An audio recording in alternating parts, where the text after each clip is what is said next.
And so Paul, in the middle of his book, literally stops writing and starts praising. And as he prays this church, I don't want you to follow me. I'm going to do a little teaching here. He says, "Now unto him." He creates the moment, you know. There is no connection with what Paul wrote in chapter 19 coming into none. Paul stops it and cuts it off and says, "No unto him." Two things come out of that church. The moment that he speaks of him, he makes kind of a distinction between me and somebody else. He's lifting up the idea that there is a particular special thing, power, or something that's of a supernatural nature that does not emanate from us, but have to identify him, because the people would have known who him is.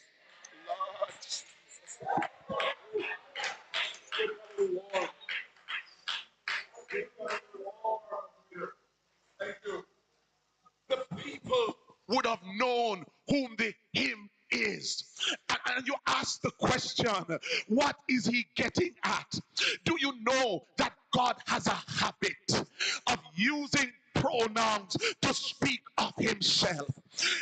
And the idea is that within the context of the him, there is an identity that cannot be hidden. And so when Paul speaks of the awesome power of God, he states him as him. The him did not begin with Paul, because Paul is turning the attention away from himself, away from humanity, and he's turning it to somebody else. But what is the him here? You find that within the context of the ancient scriptures, that you have a particular kind of a construction that would tell the people something special about who was being referred to without calling the name. And so if you go down into the book of Exodus, and Moses is on the backside of the desert, and he's taking care of his father's sheep, and he sees the bush burning, and as he goes closer, the Lord said, "Take thy shoes from off thy feet, for the place whereon thou standest is holy ground." He said unto Moses, "I have seen the tears of my people, I have heard their cries by reason of their taskmaster, and I am come down to deliver them. I'm sending you to Pharaoh to let Pharaoh know to let my people go." Moses said, "I don't have a name, I don't have any status. When I go unto this man Pharaoh, whom shall I say sent me?" He literally looked at Moses. He said, "Tell him I am has sent you." Within the context of the I am, he's saying unto Moses, whatever you may need when you go down there, I am. Whatever may come up against you, I am. Whatever challenge you may face, I am. So when you go before Pharaoh and he raises up the army before you, in that moment I become Jehovah Nissi. I am your banner. And when you're walking through the wilderness and you get hungry, I become Jehovah Jireh. I am your provider. And when you get to a place where you may get ill, I am Jehovah Rapha. I am your healer.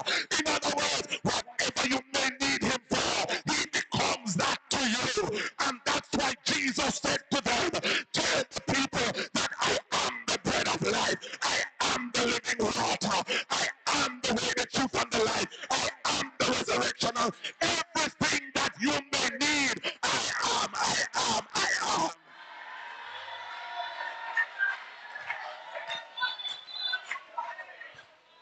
You see, in the ancient world, the name declared the ability and the power. If God had said to them that I am simply this, it would have limited his power. But he was letting them know, even if you die, I am the resurrection.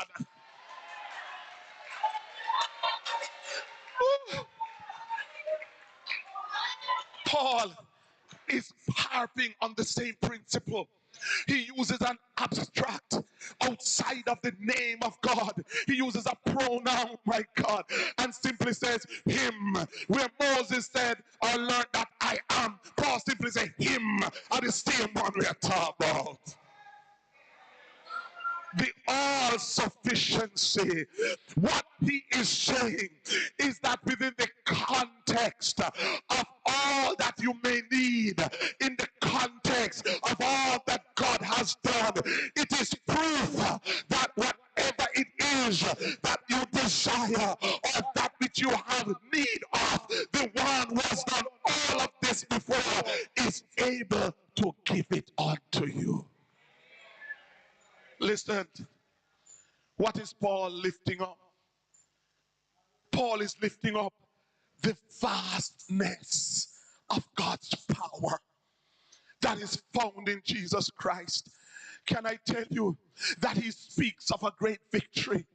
He told them in the first chapter that Christ's power is so great that he rose from the dead and ascended above all. When you go to chapter 2, he taught them that God's power is so great that he reconciled Jew and Gentile. And he's telling them that in this dispensation that God is building a tower for his own glory. He turned the attention away from them and turned it onto him. Do you know where we are faltering? We live in an age where you are judged by your ability to produce, your ability to bring forth, your ability to take something or nothing and make something out of it. And I normally say to the younger set of people, you know, that, and Bishop knows me talk about my bush every time me come preach with Bishop. A bush me come from. I won't tell you how old I was before I get to see what sea look like. I was born, I was home delivered. I'm one of the fool generation who believes say when the midwife come, I grip me didn't know. Some of you never know me at all. We used to ask where baby come from, then say the midwife. Yes. I'm from a little place in St. James called Niagara District, a bush, it's in the cockpit. When you are in Niagara, no hill, no higher than where you turn up on. But you see, brothers and sisters, when we used to do things in the country, we had to use use up what we had.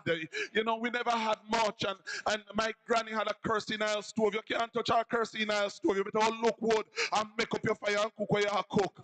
The only day that use a Christmas day, and if rain fall, you still have to go get the wood, and when it wet and smoke you out in the kitchen, you still have to get it and cook your food out there.